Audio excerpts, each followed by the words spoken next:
प्रधानमंत्री नरेंद्र मोदी 2 दिवसीय यात्रा पर भूटान पहुंचे। पारो अंतर्राष्ट्रीय हवाई अड्डे पर भूटान के प्रधानमंत्री डॉक्टर लोटे शेरिंग ने की पीएम मोदी की अगवानी।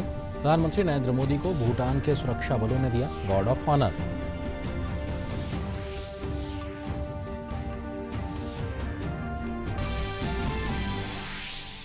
भारत और भूटान के बीच जल विद्युत और इंफ्रास्ट्रक्चर के क्षेत्र में हो सकते हैं अहम समझौते। प्रधानमंत्री भूटान में रुपए कार्ड और भीम ऐप की भी करेंगे शुरुआत।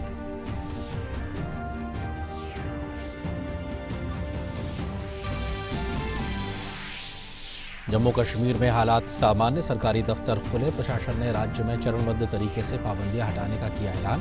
सोमवार से खुलेंगे स्कूल। कश्मीर वादी में 17 टेलीफोन एक्सचेंज चालू हालत में। कल तक कुछ को छोड़कर बाकी भी सुचारू रूप से करेंगे काम। संयुक्त राष्ट्र सुरक्षा परिषद में अनुच्छेद 370 पर पाकिस्तान की कोशिशें नाकाम। भारत को मिला अधिकतर सदस्य देशों का समर्थन। भारत ने कहा 370 पूरी तरह से आंतरिक मामला।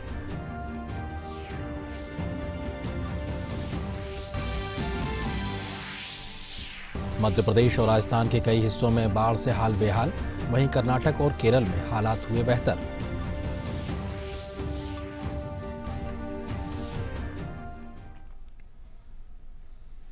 नमस्कार, आप देख रहे हैं डीडी न्यूज और मैं हूं आपके साथ आरेंद्र। सबसे पहले बात करते हैं प्रधानमंत्री नरेंद्र मोदी के भूटान दौरे से जुड़ी खबरों की।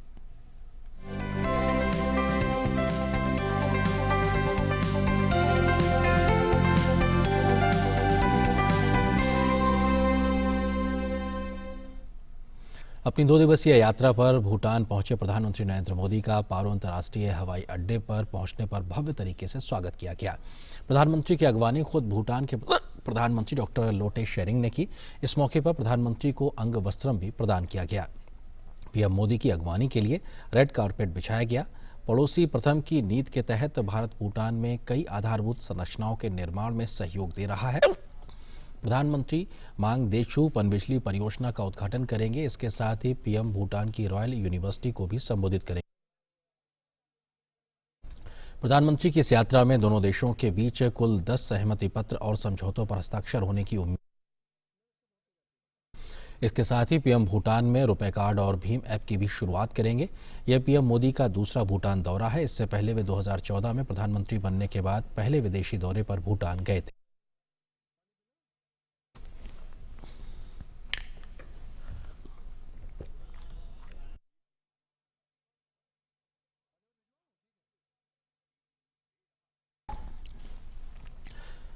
हवाई अड्डे पर प्रधानमंत्री नरेंद्र मोदी को royal bodyguards, royal Bhutan army और रॉयल भूटान पुलिस ने गार्ड ऑफ ऑनर दिया। प्रधानमंत्री नरेंद्र मोदी ने गार्ड ऑफ निरीक्षण किया। इसके बाद पीएम मोदी का भूटान के मंत्रिमंडल के सदस्यों, वरिष्ठ अधिकारियों और गणमान्य लोगों के साथ परिचय कराया गया।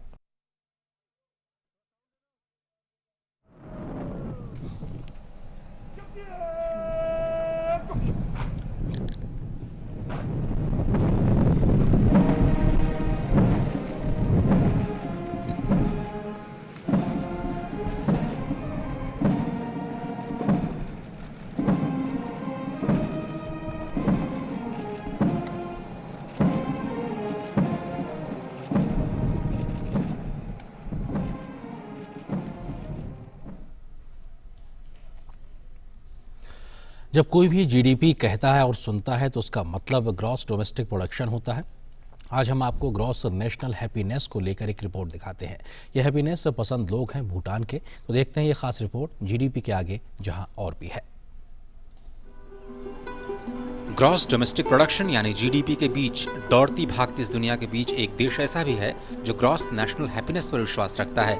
यहाँ खुशी उनके भीतर ही है जो मुस्कुराहट के रूप में 24 घंटे उनके चेहरों पर रहती है।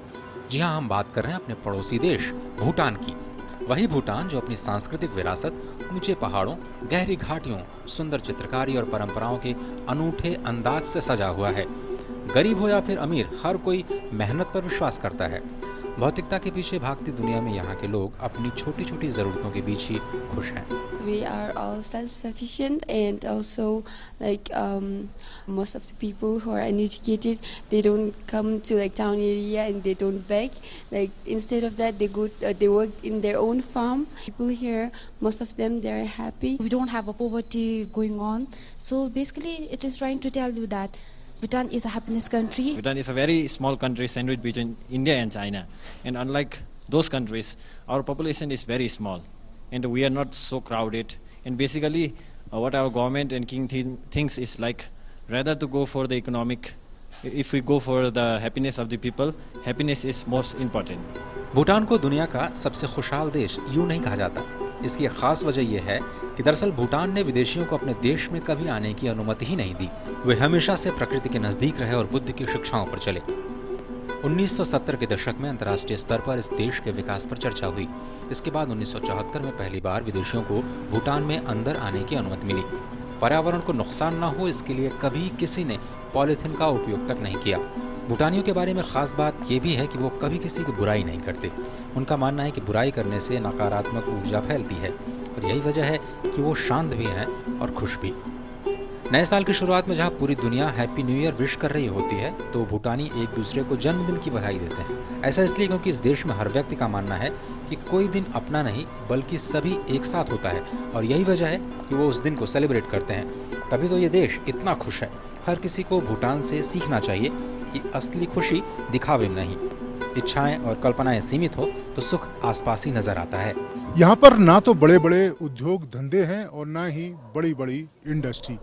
विकास के पैमाने भी बड़े नहीं हैं, लेकिन उसके बाद भी यहाँ के लोग खुशी हैं।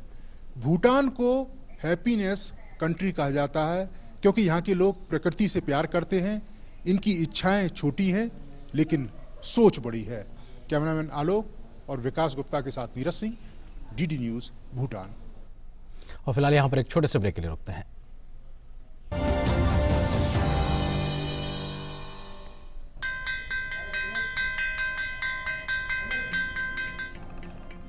पहला अक्षर रट लो तो वह से एक विद्वान होगा। पक्की होगी बुनियादें तो हाँ से हिंदुस्तान होगा। पहले करो शुरुआत करो तो पक्की बात करो। वंडर सीमेंट, एक परफेक्ट शुरुआत। एक मंदिर, दरगाह या गुरुद्वारा नहीं छोड़ा था जहाँ इसकी मिलने की मन्नत ना मांगी हो। स्टेशन पर खो गई थी ये रितु, मेरी बेटी।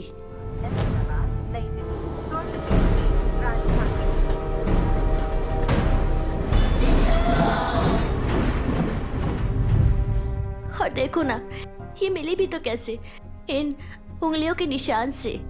आधार कार्ड बनवाया था इसका, तब काम आया। नहीं तो पता नहीं।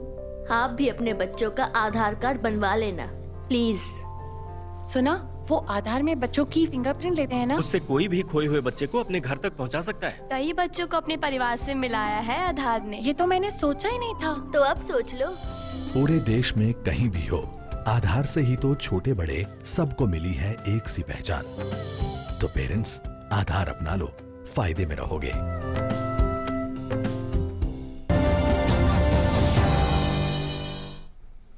जम्मू कश्मीर पर पाकिस्तान हर बार की तरह एक बार फिर अंतर्राष्ट्रीय स्तर पर अलग थलग पड़ गया है। पाकिस्तान के नापाक मंसूबे एक बार फिर से अटक गए हैं। अनुच्छेद 370 पर भारत सरकार के फैसले के बाद पाकिस्तान इस मामले पर चर्चा के लिए संयुक्त राष्ट्र पहुंचा, लेकिन इस बार भी उसका दांव उल्टा पड़ गया। यूएनएससी में चर्चा को लेकर संयुक्त राष्ट्र में भारत के स्थायी दूत सैयद अकबरुद्दीन ने कहा, अनुच्छेद 370 भारत का आंतरिक मामला है।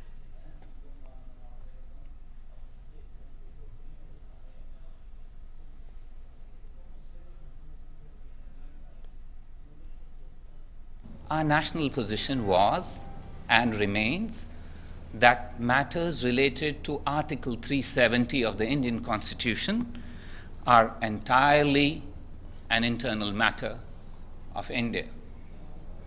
These have no external ramifications. The recent decisions taken by the Government of India and our legislative bodies, including the Supreme Court, are entirely within the ambit of Indian law. They are not subject to international ramifications. are intended to ensure that good governance is promoted, socio-economic development is enhanced for our people in Jammu and Kashmir and Ladakh. Syed Akbaruddin ने कहा है कि भारत किसी भी मसले का द्विपक्षीय बातचीत के जरिए हल चाहता है। उन्होंने कहा कि हिंसा किसी भी समस्या का हल नहीं है। That terrorism is being fueled, language and incendiary talk of jihad is being mentioned by people who should know better. All of you are understanding of the situation here. I do not need to tell you what was the outcome of the close consultations. You will yourself know about it. We stand ready to continue our efforts towards peaceful resolution of all issues in an atmosphere free of terror and violence.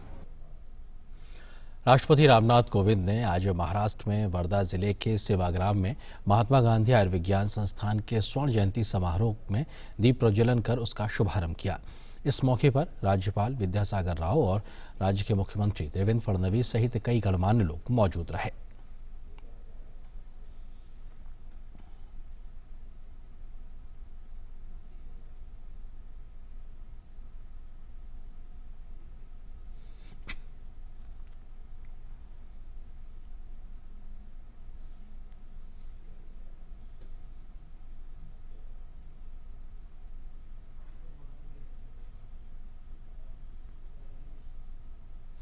ऐसे समय में जब जम्मू कश्मीर के फिजाओं में नापाक आशंकाओं को जन्म देने की कोशिश हो रही थी, तभी राज्य के लोगों ने शांति को लेकर जबरदस्त प्रतिबद्धता दिखाई है और इसी का नतीजा है कि राज्य में एहतियात के तौर पर जो पाबंदियां लगाई गई थी उन्हें अब बड़ी तेजी से वापस लिया जा रहा है। श्रीनगर के 3 इलाकों और बड़गांव जिले में आज से लैंडलाइन फोन सेवा बहाल हो गई है।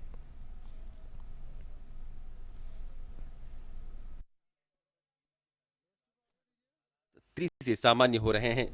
कश्मीर घाटी के कुछ हिस्सों में जारी पाबंदियों के बीच आम जनजीवन सामान्य है और किसी अप्रिय घटना की खबर नहीं है। जम्मू कश्मीर प्रशासन का कहना है कि राज्य के 22 जिलों में से 12 जिलों में हालात सामान्य हैं। We are now taking measures to ease the restrictions in a gradual, calibrated manner. After today's Friday prayers, which the immediate reports have gone off quite peacefully right through the state, there would be an easing of restrictions in the next few days in an orderly way. Schools will be opened after the weekend, area-wise, so that children's studies do not suffer. As movement restrictions are removed, area by area, movement of public transport will be allowed in these areas. Government offices have been made fully functional from today and the attendance in many offices is quite high.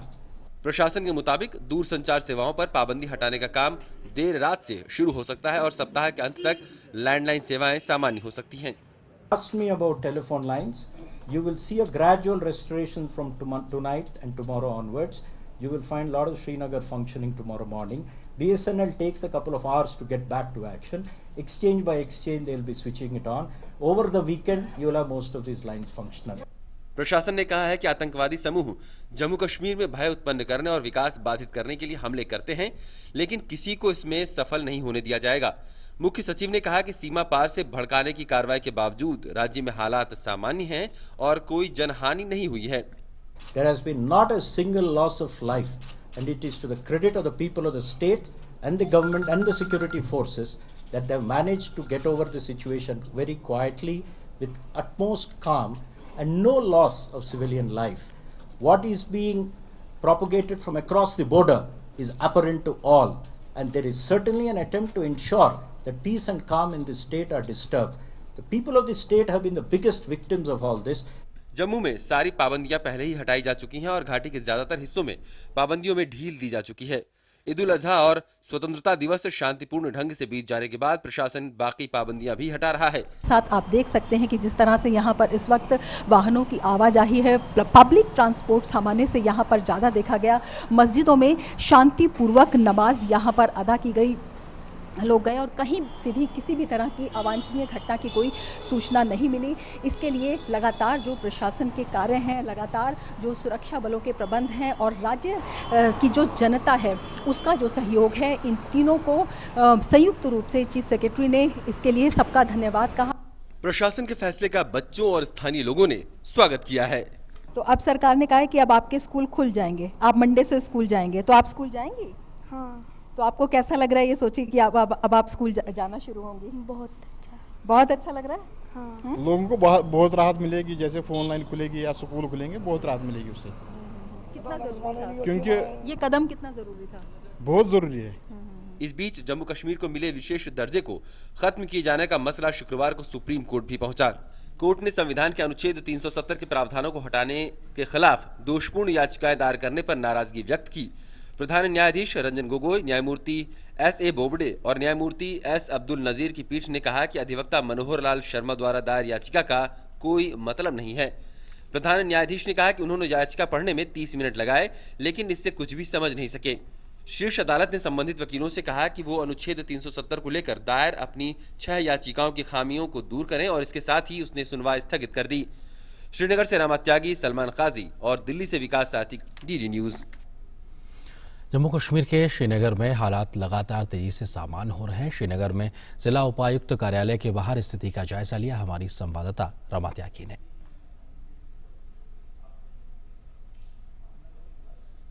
घाटी में सरकारी कार्यालयों में कामकाज सुचारू रूप से चल रहा है। आप देख रहे हैं इस वक्त हम श्रीनगर के DC ऑफिस के सामने मौजूद हैं और यहाँ पर सुबह से ही अपने नियत समय पर चाहे सरकारी अफसर हों या जनरल एम्प्लॉयज हों, सब यहाँ पर आ रहे हैं और अपने कामकाज को निपटा रहे हैं। खुला भी हुआ है, आम लोग भी अपनी समस्याओं के निपटारे के लिए या विभिन्न कामों के लिए यहाँ पर आ रहे हैं। इसके अलावा अगर हम सामान्य जनजीवन की बात करें तो आप देख सकते हैं जो ट्रैफिक है वो लगातार यहाँ से चल रहा है और सामान्य रूप से जो लोगों की आवाजाही है वो यहाँ पर एक तरह से दिखाई दे रही है पूरी प्रक्रिया के अनुसार। और आप ये भी देख सकते हैं कि जो रिस्ट्रिक्शंस हैं, जो बैरिकेडिंग है वो यहाँ से हटा दी गई हैं और सामान्य रूप से लोग अपने दिन के काम को अंजाम दे रहे हैं। विभिन्न स्कूटर्स पे लोग जा रहे हैं अपने बच्चों को लेकर। इसके अलावा जो गाड़ियाँ हैं वो भी यहाँ से निकल रही हैं बिना किसी बाधा के। इसके अलावा आज से ही जो फोन सर्विसेज हैं उनके भी जो शुरू होने की प्रक्रिया है वो शुरू है।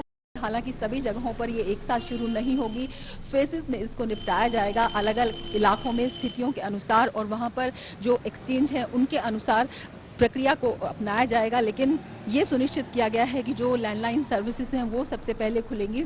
वीकेंड के बाद जो स्कूल एंड कॉलेजेस हैं वो भी अलग अलग स्थानों पर खोले जाएंगे और उसके लिए भी तमाम तैयारियां कर ली गई हैं। जो स्थानीय प्रशासन है वो इसके लिए मुस्तैद है।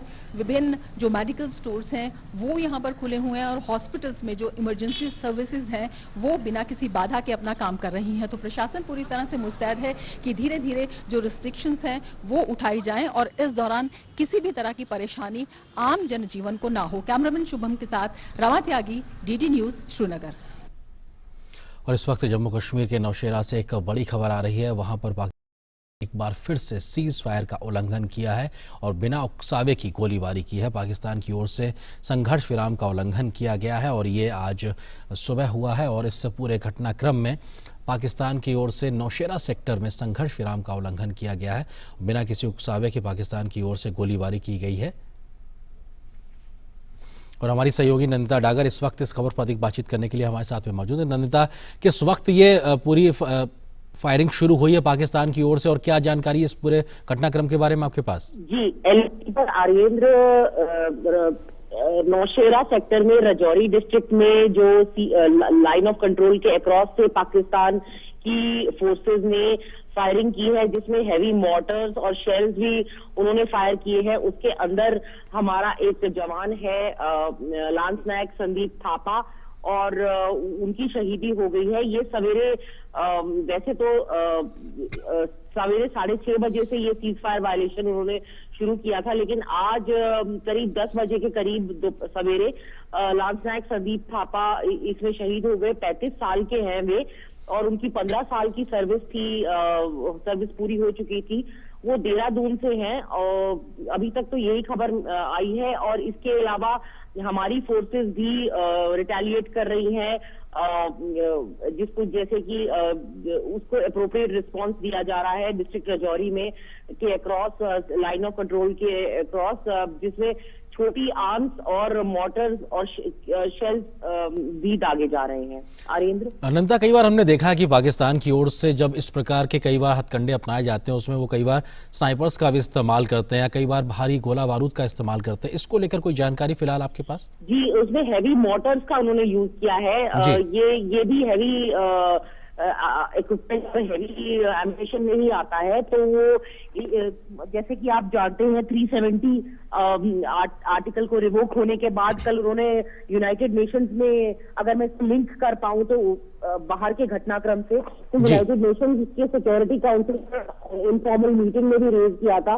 लेकिन क्योंकि उनकी ये ऐसा माना जा रहा है कि क्योंकि उनकी ये जो टैक्टिक थी ये फेल हो गई, क्योंकि अंतर्राष्ट्रीय कम्युनिटी ने इस बायलैटरल इशू को इंटरनल इशू बताया और पाकिस्तान को बहुत ही ज्यादा इसमें डिसअपॉइंटमेंट और फेलियर मिला। इसीलिए उसकी भी उन इवेंट्स का भी शायद इस फायरिंग और क्रॉस बॉर्डर पाकिस्तान की जो ये अनप्रोवोक्ड फायरिंग है उसका लेना देना हो सकता है। अनंता, ये 6:30 बजे के आसपास आप बता रही हैं ये फायरिंग शुरू हुई थी पाकिस्तान की ओर से, फिर हमने भी इसका मुंहतोड़ तरीके से जवाब दिया।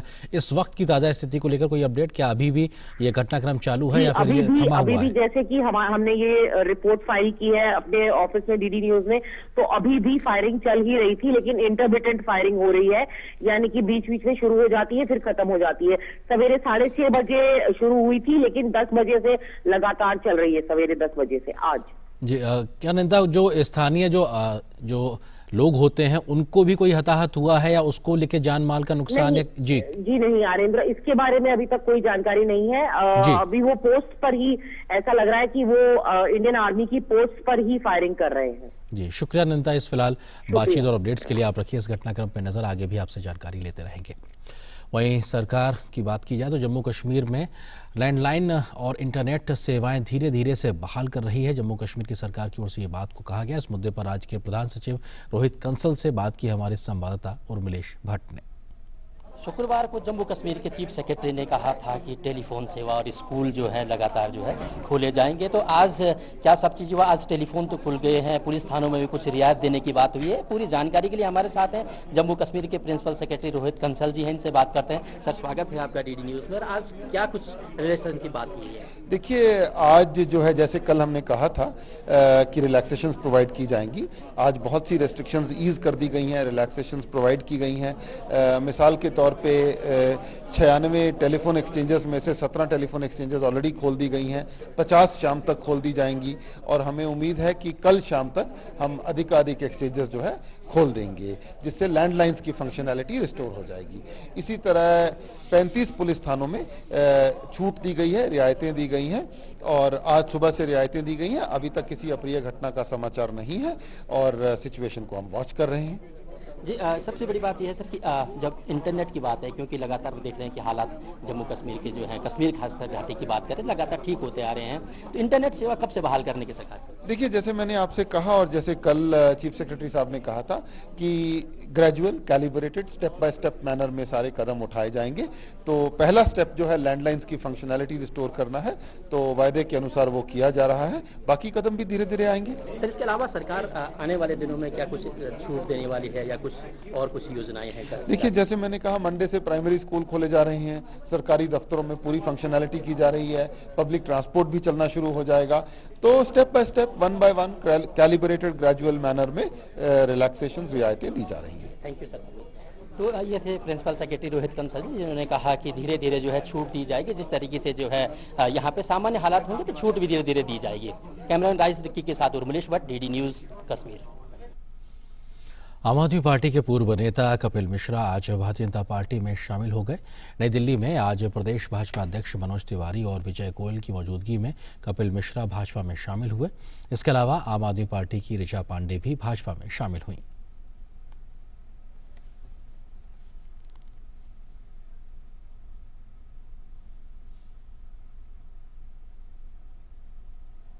और फिलहाल यहां पर एक छोटे से ब्रेक के लिए रुकते हैं।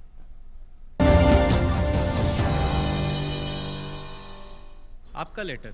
सबरे नमस्ते, हम हैं बस जो आपके बच्चे को कर देते हैं बस। याद होगा आपको, अभी तो आपकी मुन्नी के साथ हंस खेल के गए थे। हम फिर से आ रहे हैं उससे मिलने, जल्द मिलते हैं। दस्त ऐसे दस्तक देकर नहीं आते, दस्त के लिए तैयार रहना। घर में ORS और जिंक है ना। दस्त की इलाज में देरी हुई तो शरीर में पानी और पोषण की कमी जानलेवा हो सकती है, इसलिए दस्त शुरू होते ही ORS और जिंक शुरू करें। दस्त के लिए तैयार रहना। घर में ORS और जिंक है ना। अरे सर मुझे नाम सर, एक तो सवाल था, ये आधार कार्ड हम गरीबन के लिए क्या करता है? आधार कार्ड सरकार गरीबों के लिए बहुत सारा पैसा भेजती है, लेकिन उस पैसे में से काफी सारा पैसा बीच में ही लीक हो जाता है, बिल्कुल इस पाइप की लीकेज की तरह। तो सर इसमें आधार कार्ड क्या करता है? पाइप में छेद करने वाले बेईमानों को पहचान लेता है और पैसा सीधे गरीबों के खाते में। ये तो फायदे की चीज है सर। तभी तो मैं कहता हूँ बेटा, आधार अपना लो।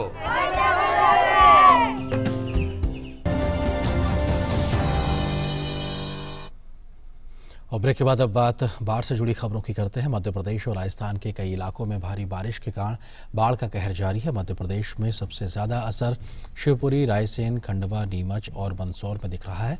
शिवहर जिले में कोटा डैम से पानी छोड़े जाने के बाद चंबल नदी उफान पर है और खतरे के निशान से 10 फीट ऊपर बह रही है। यहाँ पर पार्वती नदी भी खतरे के निशान तक पहुँचने वाली है। पार्वती नदी के उफान पर होने से नदी का पानी पुल से 40 फीट पानी ऊपर बह रहा है। लगातार हो रही बारिश के कारण शिवहर चारों तरफ से कट गया है और टापू में तब्दील हो गया है। श्योपुर बारना राजमार्ग पर भी बाढ़ के पानी के कारण डूबा हुआ है, जिससे लोगों को काफी परेशानी का सामना करना पड़ रहा है।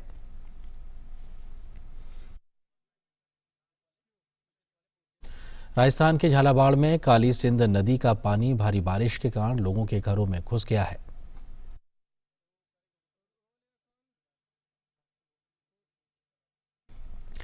वहीं बारिश में कमी आने के चलते महाराष्ट्र में अब जनजीवन सामान्य होने लगा है। सबसे ज्यादा बाढ़ प्रभावित सांगली और कोल्हापुर में अब जनजीवन सामान्य हो रहा है। पंचगंगा और कृष्णा नदी का जलस्तर कम हुआ है। सब्जियों और जरूरी चीजों की आपूर्ति सामान्य हुई है। प्रभावित लोगों को मुआवजा बांटा जा रहा है। वहीं केरल में अगले एक हफ्ते के लिए मौसम के पूर्वानुमान में कोई अलर्ट जारी नहीं किया गया है। वहां पर 994 राहत शिविरों में 1.5 लाख से अधिक लोगों ने शरण ले रखी है। राज्य में अब तक बाढ़ के कारण 100 से अधिक मौतें हो चुकी हैं। आंध्र प्रदेश में कृष्णा नदी में बाढ़ की स्थिति के गुंटूर और कृष्णा जिले में करीब 10,000 लोगों को राहत शिविरों में पहुंचाया गया है। गुंटूर जिले में एक व्यक्ति के मरने की पुष्टि हुई है, तो वहीं कृष्णा जिले में एक लड़की के लापता होने की खबर है। वहीं गोदावरी नदी में भी जलस्तर बढ़ गया है। पानी के बढ़ते स्तर को देखते हुए कृष्णा और गुंटूर जिले में हाई अलर्ट जारी किया गया है। राष्ट्रीय आपदा प्रतिक्रिया बल और राज्य आपदा प्रतिक्रिया बल तथा अग्निशमन सेवा कर्मियों को कृष्णा और गुंटूर जिले में बचाव एवं राहत कार्य के लिए तैनात किया गया है। इस बीच कृष्णा जिले के चेवी तिकल्लू गांव की नदी में नाव पलट गई, जिसे स्थानीय लोगों की मदद से सुरक्षित बाहर निकाला गया।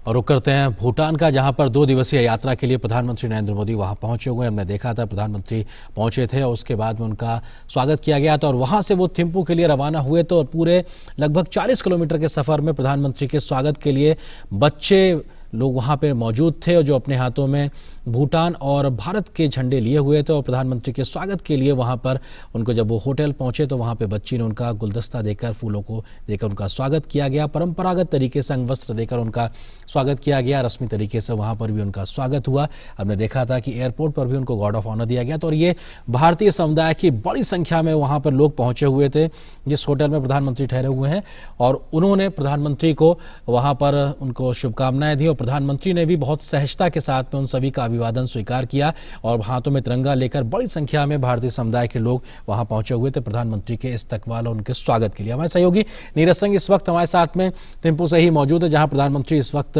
उनका महत्वपूर्ण कार्यक्रम चल रहा है। नीरज, क्या कुछ महत्वपूर्ण कार्यक्रम है प्रधानमंत्री का आगे और अभी तक का जो रहा है कार्यक्रम, उसको लेकर जानकारी? बिल्कुल, इंडियन डेलीगेशन के जो तमाम जो लोग हैं, वो जो इंडियन कम्युनिटी के लोग हैं, वो वहां पर पहुंचे हैं प्रधानमंत्री का अभिनंदन करने के लिए, प्रधानमंत्री का स्वागत करने के लिए, क्योंकि बड़ी संख्या में जो इंडियन कम्युनिटी के जो लोग हैं वो भूटान में रहते हैं। तो निश्चित तौर पर एक खुशी का आलम है उनके अंदर कि उनका प्रधानमंत्री उनके बीच है। और प्रधानमंत्री भी मोस्टली जो भी लोग पहुंचते हैं, जिस भी कंट्री में प्रधानमंत्री जाते हैं, इंडियन जो कम्युनिटी है उससे जरूर मिलते हैं।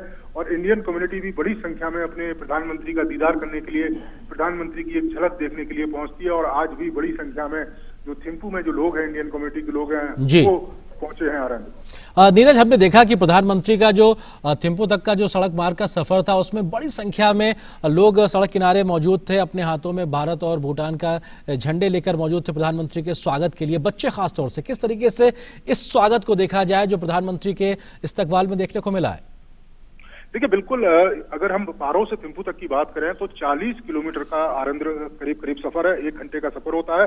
और उस 40 किलोमीटर के सफर में कह सकते हैं कि करीब 40 किलोमीटर ही बच्चे और भूटान के लोग हैं बड़ी संख्या में भूटान और भारत के फ्लैग लेकर खड़े रहे प्रधानमंत्री का स्वागत करने के लिए। और ये सुबह से ही करीब 10 बजे से ही ये लोग इंतजार कर रहे थे प्रधानमंत्री का। जब हमने यहाँ भूटान के लोगों से प्रधानमंत्री के बारे में बात करी तो उनका कहना था कि जो प्रधानमंत्री मोदी हैं वो काफी एनर्जेटिक हैं और सार्क कंट्री को जिस तरह से आगे ले जाने की बात वो लगातार करते हैं। तो उनका भी मानना है कि प्रधानमंत्री के जो अनुभव है, प्रधानमंत्री के जो कार्य हैं, उसका जो लाभ है वो भूटान को मिलेगा। और भूटान पर एक कह सकते हैं कि प्रधानमंत्री की एक विशेष कह सकते हैं कि दृष्टि रहती है, प्रधानमंत्री का एक विशेष लगाव रहता है भूटान के प्रति।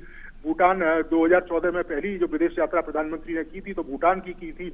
इसके अलावा 2019 में हमारे जो विदेश मंत्री हैं जयशंकर, उन्होंने भी पहली यात्रा भूटान की करी थी। और इसके अलावा भूटान के जो प्रधानमंत्री हैं, जो वर्तमान प्रधानमंत्री है लोटे शेरिंग, उन्होंने भी अपनी पहली यात्रा विदेशी वो भारत की थी। तो आप समझ सकते हैं कि दोनों देश कितने नजदीक है। अब प्रधानमंत्री चूंकि थिम्पू पहुंच गए हैं और पारो से यहाँ पर पहुंचे हैं, जगह जगह उनका स्वागत हुआ है। अब प्रधानमंत्री जो भूटान की जो संसद है वहां पर जाएंगे, वहां पर द्विपक्षीय वार्ता होंगी और इसके बाद प्रधानमंत्री के और भी कई सारे कार्यक्रम हैं। उसके बाद जी नीरज, एक मेमोरेंडम है, वहां पर प्रधानमंत्री पहुंचेंगे और वहां पर दोनों ही देशों के बीच 10 MOU साइन होंगे। नीरज, संभवतः प्रधानमंत्री जब ये सड़क मार्ग से सफर तय कर रहे थे, हल्की सी बूंदाबांदी भी हुई क्योंकि उनके गाड़ी के शीशे पे हल्की सी शायद बूंदों का एक हमको नजर आ रहा। उसके बावजूद भी इतनी बड़ी संख्या में लोग उनके इस्तकबाल के लिए, स्वागत के लिए लोग खड़े हुए, ये अपने आप में शायद दोनों देशों के संबंधों की गहराई को और बढ़ती दोस्ती को भी दर्शाता है।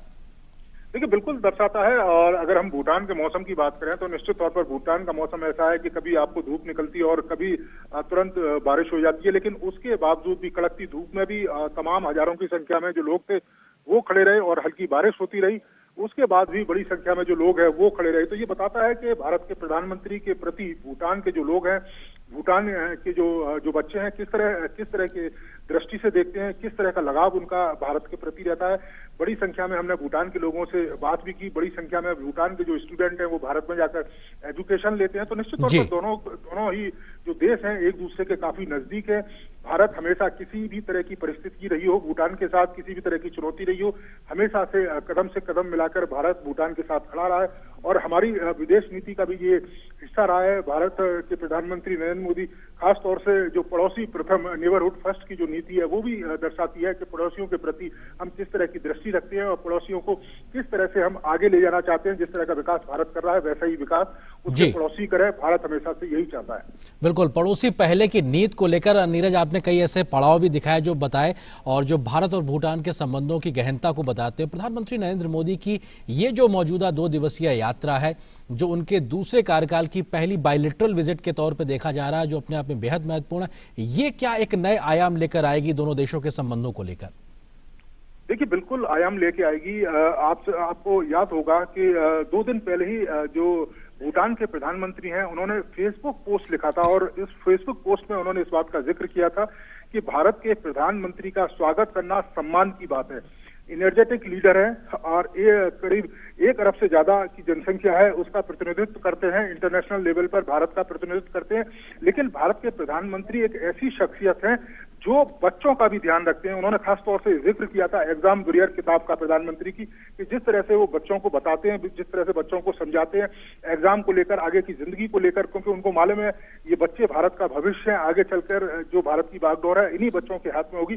तो प्रधानमंत्री की चिंता हर उस शख्स से है जो भारत के अंदर रहता है, जो भारत के अंदर निवास करता है, चाहे वो बुजुर्ग हो चाहे वो बच्चा हो। जी बिल्कुल, बहुत बहुत शुक्रिया नीरज इस तमाम बातचीत और अपडेट्स के लिए। प्रधानमंत्री नरेंद्र मोदी की इस महत्वपूर्ण यात्रा पे आप रखिए नजर, आगे भी हम आपसे अपडेट्स लेते रहेंगे। फिलहाल इस बुलेटिन में इतना ही, लेकिन डीटी न्यूज पर खबरों का सफर लगातार जारी है। नमस्कार।